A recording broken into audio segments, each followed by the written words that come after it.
안녕하세요. 다음 세대와 함께 성경을 지피지기 13번째 시간으로 함께합니다. 오늘은 창세기 6장 1절부터 8절에 기록되어 있는 홍수 이전 시대에 대한 이야기를 함께 나누고자 합니다. 노아의 때에 홍수가 일어났지요.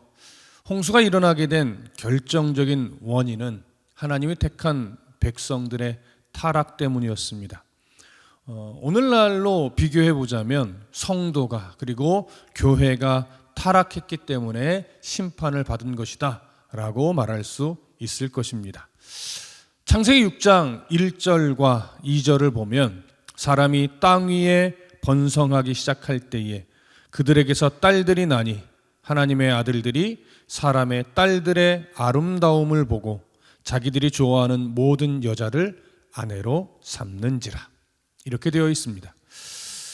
이 구절에 보면 사람이 땅 위에 번성할 때에 라고 하는데요, 이 사람이 땅에 번성한다는 것은 가인의 후손과 또 셋의 후손이 또 그 이전 이후에 태어난 많은 사람들이 번성하여서 이제는 꽤 큰 무리를 이루었을 때를 의미합니다. 그런데 여기에 이제 하나님의 아들들이 사람의 딸들의 아름다움을 보고 자기들이 좋아하는 모든 여자를 아내로 삼는다고 말하는데, 여기에 언급된 하나님의 아들들 그리고 사람의 딸들, 과연 누구를 의미하는 걸까요? 사실 견해가 좀 많이 있습니다. 크게는 세 가지의 견해가 있는데, 첫 번째 견해는 뭐냐면 하나님의 아들들은 귀족의 아들들을 말하는 것이고 사람의 딸들은 천민의 딸들을 말하는 것이다 라고 주장하는 견해가 있습니다. 하지만 이 견해는 유대 랍비들의 견해인데 학자들 대부분은 지지하지 않습니다. 물론 저도 이 견해는 동의하지 못합니다. 그리고 두 번째 견해는 뭐냐면 하나님의 아들들은 천사들을 의미하고 사람의 딸들은 진짜 사람의 딸들이라는 견해입니다. 이 견해는 주로 이제 비평주의 학자들의 견해입니다. 이 견해를 주장하게 된 근거는 어디에 있냐면 욥기 1장 6절에 보면 하루는 하나님의 아들들이 와서 여호와 앞에 섰고 사탄도 그들 가운데 온지라 라는 구절입니다. 이 구절에 보면 하나님의 아들들이라는 표현이 나오는데, 이 하나님의 아들들이라는 표현은 천사를 의미합니다. 그래서 이 본문을 근거로 해서 오늘 창세기에 기록된 하나님의 아들들도 천사라고 주장을 하는 거죠. 하지만 굉장히 그럴듯해 보이는 주장이긴 하나 몇 가지 문제점이 있습니다. 먼저는 하나님은 천사의 성적인 기능에 대해서 어디에도 언급하지 않고 있다는 겁니다. 예수님도 부활 때에는 장가도 아니 가고 시집도 아니 가고 하늘에 있는 천사들과 같으니라, 이렇게 말씀하셨어요. 천사는 영적 존재이기 때문에 시집 가거나 장가 가지 않습니다. 그렇기 때문에 사람과 성적인 결합을 할 수 없는 존재이죠. 천사들이 사람과 결합할 수 있다고 생각하는 것은 당시 헬라의 여러 신화에서 생겨난 것입니다. 그리고 하나님의 아들들이 만일 진짜 천사라면 죄의 주체가 천사가 되죠. 그러니 노아의 홍수 심판에서 이 노아의 홍수 심판 자체가 천사의 타락 때문인데, 천사는 결국 심판을 받지 않고 사람만 심판을 받게 되는 아주 이상한 결론에 이르게 됩니다. 그리고 욥기 1장 6절에 하나님의 아들들과 창세기 6장 2절의 하나님의 아들들은 둘 다 히브리 말로는 베네 하 엘로힘이라고 하는 동일한 단어를 써요.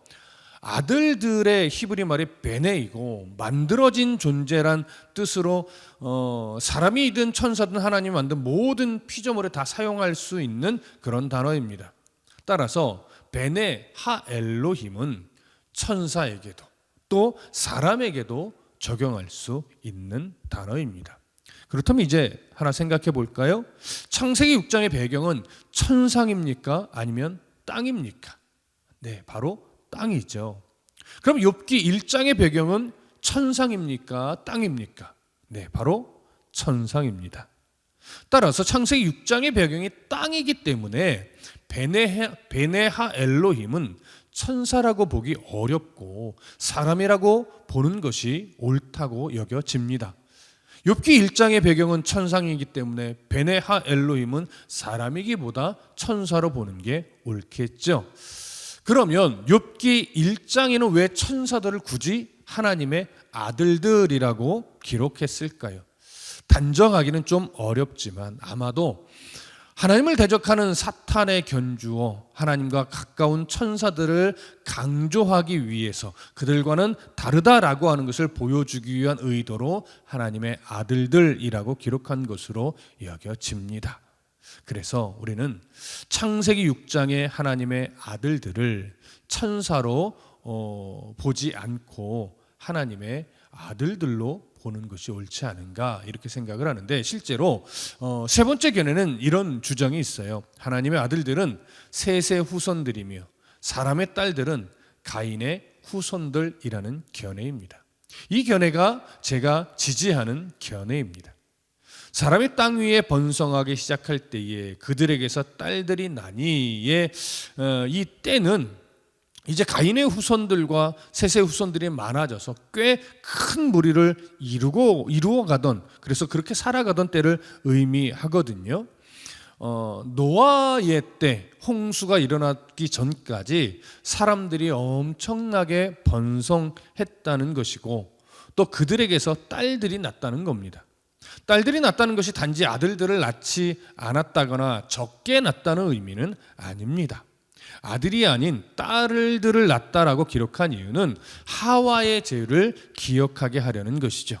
딸들은 사탄의 기질을 가지고 사탄의 지배를 받으며 사는 자들입니다. 그래서 당시 기준으로 사람의 딸들은 넓게는 창세기 4장 16절부터 기록된 가인의 후손을 상징하는 것이고, 좁게는 죄를 만들어냈던 가인의 후손들 중 딸들을 상징합니다.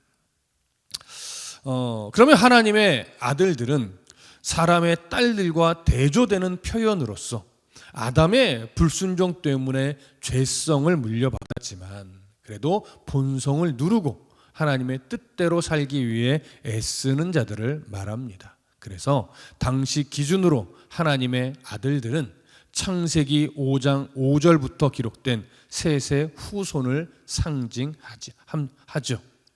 물론 남녀를 모두 포함하지만 좁게는 사람의 딸들을 아내로 맞았던 남자들을 상징한다고 말할 수 있습니다. 자, 이제 하나님의 아들들이 사람의 딸들의 아름다움을 보고 자기들이 좋아하는 모든 여자를 아내로 삼는지라의 의미를 살펴보겠습니다. 모세는 하나님이 이들의 행태를 기뻐하지 않는다고 기록했습니다. 자, 무엇이 문제일까요? 셋의 후손은 가인의 후손과 결혼하면 안 되는 것일까요? 에노스 때부터 여호와의 이름을 부르며 살았던 셋의 후손이 하나님을 떠나 살면서 언제부터인가 하나님이 세우신 그 거룩한 결혼 제도를 무시하기 시작했습니다. 외모의 아름다움만 보고 자기들이 좋아하는 모든 여자를 아내로 삼기 시작했지요. 하나님의 뜻과 상관없이 육신의 정욕으로 하나님이 세우신 거룩한 결혼 제도를 더럽히기 시작한 겁니다. 2절에서 하나님의 아들들이 사람의 딸들의 아름다움을 보고라는 구절이 나오는데 히브리 말로 보았다라고 하는 단어, 이것은요 창세기 3장 16절에서 여자가 그 나무를 본즉 먹음직도 하고 보암직도 하다라고 하는 이 표현에 보암직도 하다는 단어와 같은 단어입니다. 하와가 선악과를 보았을 때 느꼈던 그 탐심의 감정과 같은 감정을 의미하는 것이죠. 그 나무가 좋게 보이자 하나님의 뜻을 거스르고 나무의 열매를 따 먹었습니다. 하나님의 아들들도 사람의 딸들의 아름다움이 좋게 보이자 하나님을 향한 마음을 버리고 그녀들을 아내로 삼아 방탕에 빠져 버린 것입니다. 하나님의 뜻 안에서 경건하게 살아야 할 셋의 후손들이 하나님을 온전히 예배하지 않고 하나님의 가치를 버리고 가인의 후손과 다름없이 자기 소견대로 살았던 것이죠. 그래서 하나님은 에녹, 무두셀라, 노아를 통해 심판의 경고를 하게 하셨습니다. 경건한 하나님의 자녀로 살아야 할 우리에게는 하나님의 마음과 성경을 기준으로 모든 것을 분별하는 지혜와 신중함이 필요합니다. 특히 화려해져만 가는 오늘날의 기독교 안에서는 더욱 그러할 것입니다. 이제 성경을 조금 더 볼까요? 창세기 6장 3절을 보면 여호와께서 이르시되 나의 영이 영원히 사람과 함께하지 아니하리니 이는 그들이 육신이 됨이라. 그러나 그들의 날은 120년이 되리라 하시니라. 이렇게 기록되어 있습니다. 하나님은 사람들의 악함이 극에 달하는 것을 보고 하나님의 영이 영원히 사람과 함께하지 않겠다라고 하셨습니다. 이 말은 하나님의 구원 계획을 포기하겠다는 의미가 아니라 그 당시 사람들을 버리겠다, 그 당시 사람들의 생명을 거두어 가겠다는 의미입니다. 그 당시 사람들에게만 해당합니다. 아무리 성령의 역사를 보여줘도 자기 욕심대로 사는 그 당시 사람들에게는 다시는 회개하고 뉘우칠 기회를 주지 않겠다는 것이죠. 하나님의 영이 사람들 속에 머무르고자 더는 사람들과 다투지 않겠다는 의미가 됩니다. 자신의 욕심대로 살아가도록 그냥 놔두는 것이죠.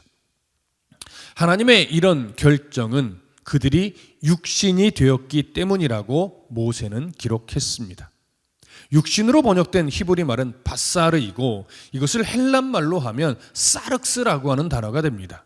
단순한 육체를 의미하는 것이 아니라 죄의 본성에 치우쳐 있는 육체를 의미합니다. 그래서 하나님이 그들에게는 더는 기회를 주지 않겠다라고 한 것이죠. 물론 앞에서 언급했듯이 하나님이 사람을 창조할 때 사람을 복되게 하겠다는 계획을 포기한 것은 아닙니다. 하나님은 악한 세대를 경고하면서 또한 하나님의 뜻을 성취하기 위해 노아와 그의 가족들을 남겨두었고 또 노아의 가족으로 말미암아 하나님의 역사는 계속 이어져 가게 합니다. 그렇다면 그들의 날이 120년이 되리라 해서 120년은 무슨 의미일까요? 크게는 두 가지 견해가 있습니다. 첫 번째는 앞으로 120년 후에 홍수의 심판이 임할 것을 말하는 것으로 보는 견해입니다. 그리고 두 번째는 앞으로 사람의 수명이 120년을 넘지 않게 될 것을 말하는 견해로 봅니다. 어느 견해가 옳다고 단정하기는 좀 어렵죠. 그러나 문맥을 통해서 보면 첫 번째 견해가 옳을 것 같습니다. 따라서 120년이라고 하는 기간은 당시 세대에게 주는 마지막 유예 기간이며 유예 기간 그 120년 후 당시 사람들은 모두 멸망하게 될 것으로 이해하면 됩니다. 그러나 이 기간에라도 회개한 사람은 구원받을 수 있었고 이는 끝까지 기회를 주고자 하는 하나님의 마음이 담겨 있습니다. 그러나 본성이 약한 그들은 하나님의 영마저 떠나니까 네피림처럼 사람을 죽이면 영웅이 된다라고 여기는 그런 자들이 되어 버렸습니다. 창세기 6장 4절을 좀 볼까요? 당시에 땅에는 네피림이 있었고 그 후에도 하나님의 아들들이 사람의 딸들에게로 돌아와 자식을 낳았으니 그들은 용사라 고대의 명성 있는 사람들이었더라. 하나님의 아들들이 사람의 딸들 사이에서 자식을 낳으니 용사가 되었고 명성 있는 사람들이 되었다고 하는데 이건 무엇을 의미할까요? 네피림은 일반적으로 거인이란 뜻이지만 꼭 기골이 장대한 거인만을 의미하는 것은 아닙니다. 이 구절에서도 네피림을 거인이 아니라 충만한 악과 연결을 하고 있음을 알 수 있습니다. 거인이라는 외적 모습이 없는 것은 아니지만 초점은 충만한 악과의 연결입니다. 창세기 6장 3절에 여호와께서 이르시되 나의 영이 영원히 사람과 함께하지 아니하리니 이는 그들이 육신이 됨이라 에서 나누었듯이 당시 죄의 종노릇하던 가인의 후손들과 셋의 후손의 모습이 그러했던 것입니다. 이제 창세기 6장 5절과 6절을 조금 더 보겠습니다. 여호와께서 사람의 죄악이 세상에 가득함과 그의 마음으로 생각하는 모든 계획이 항상 악할 뿐임을 보시고 땅 위에 사람 지으셨음을 한탄하사 마음에 근심하시고 라고 되어 있는데, 용사는 힘을 무기로 쓰는 사람을 의미하고 명성이 있는 사람은 힘을 폭력적으로 사용하여 유명해진 사람을 의미합니다. 이들의 죄악이 세상에 관영했고 모든 계획은 항상 악하였습니다. 에녹과 무두셀라 그리고 노아를 통해 홍수의 심판을 경고했지만 하나님의 가치가 버려지고 영웅주의가 지배하던 세상은 회개할 줄 모르고 더욱 악해져만 갔습니다. 결국 하나님은 홍수로 세상을 심판할 수밖에 없었습니다. 사람들의 끊임없는 악함에 하나님의 분노는 여과 없이 표출되었죠. 하나님이 한탄하셨다라고 하는 표현은 하나님의 감정을 의인화한 것이지만 우리가 이미 저지른 실수를 후회하는 것과는 조금 다릅니다. 하나님의 공의와 사람을 향한 사랑과 그리고 안타까움이 복합적으로 담겨 있는 신인 동형론적인 표현입니다. 창세기 6장 7절을 보면 이르시되 내가 창조한 사람을 내가 지면에서 쓸어버리되 사람으로부터 가축과 기는 것과 공중의 새까지 그리하리니 이는 내가 그것들을 지었음을 한탄함이니라 하시니라. 이렇게 되어 있습니다. 하나님은 결국 세상을 심판할 것이라고 선포했습니다. 그러나 경건해야 할 후손들이 제사를 경시하고 정욕을 따르고 살인까지 서슴지 않았으며 거듭되는 경고마저 무시하고 회개하지 않자 하나님이 세상을 심판하시는 겁니다. 그런데 왜 하나님은 사람뿐만 아니라 가축과 기는 것과 공중의 새까지 심판하신다고 한 것일까요? 그것은 바로 자연의 피조물이 사람에게 예속되어 있음을 보여주기 위해서입니다. 자연은 경배의 대상이 아닙니다. 사람이 죄를 지으면 같이 심판을 받을 수밖에 없는 그런 대상일 뿐입니다. 출애굽한 이스라엘 백성도 애굽의 타락한 우상 숭배 습관을 여전히 버리지 못하고 금송아지 형상을 만들어 하나님인 양 숭배했습니다. 하나님의 백성으로 온전히 하나님에게만 향해야 할 제사가 사람의 감성만 자극하는 타락한 제사로 변질되어 간 것이죠. 비단 출애굽한 이스라엘 백성만 그랬을까요? 예배가 보여주기 위한 자랑이 되고 감성만 자극하는 공연이 되고 알맹이가 없는 기복주의로 변질되어가는 지금의 모습과 다르지 않습니다. 성경은 결단코 이런 예배에는 하나님이 계시지 않으며 이런 예배로 하나님 앞에 나아갈 수 없다고 합니다. 어그러진 우리의 모습을 변화시키지 않고 하나님의 음성을 계속해서 거절한다면 마지막 날 영원한 심판이 있음을 끊임없이 경고합니다. 창세기 6장 8절을 보면 그러나 노아는 여호와께 은혜를 입었더라 이렇게 기록되어 있습니다. 이 구절을 원문에 조금 더 가깝게 번역해 보면 그러나 노아는 여호와의 눈 속에서 은혜를 발견했다라고 할 수 있습니다. 이는 노아가 당시 사람들처럼 죄의 종노릇하며 살지 않도록 간섭해 주시는 하나님의 은혜를 말하는 겁니다. 셋의 후손인 노아가 그래도 경건하게 제사하며 하나님의 은혜를 발견하도록 하나님이 친히 간섭하셨다는 의미죠. 하나님의 처벌은 내버려 두는 것입니다. 하나님은 제사하는 노아만큼은 죄에 젖어 살도록 내버려 두지 않고 간섭하여 죄가 얼마나 수치스럽고 부끄러운 일인지 깨닫게 하시며 다른 사람들과는 그래도 조금 다르게 살게 했습니다. 노아는 여호와께 은혜를 입었더라라는 구절은 사람을 만드신 하나님의 본래 계획이 포기되지 않았음을, 절대로 포기하지 않으려 하시는 하나님의 끝없는 사랑을 보여주는 증거입니다. 심판의 경고 끄트머리에 이런 내용이 있어서 얼마나 다행인지 우리는 알아야 합니다. 창세기 6장 1절부터 8절을 통해 성도의 자세를 우리는 분명하게 배워야 합니다. 성경은 내가 죽어 예수가 사는 신앙을 가르치지 예수를 죽이고 내가 사는 신앙을 가르치지 않습니다.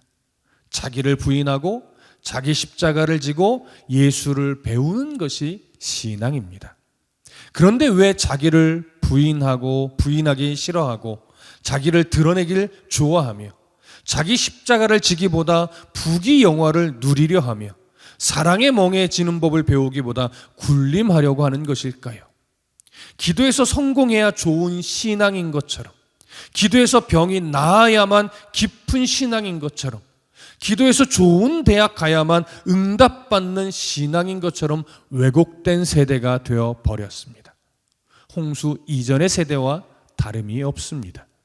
하나님의 약속과 오래 참으심이 없었다면 벌써 제2, 제3, 제4의 노아 홍수가 일어났을 겁니다. 기도하고 성공하는 그리스도인도 필요하지요.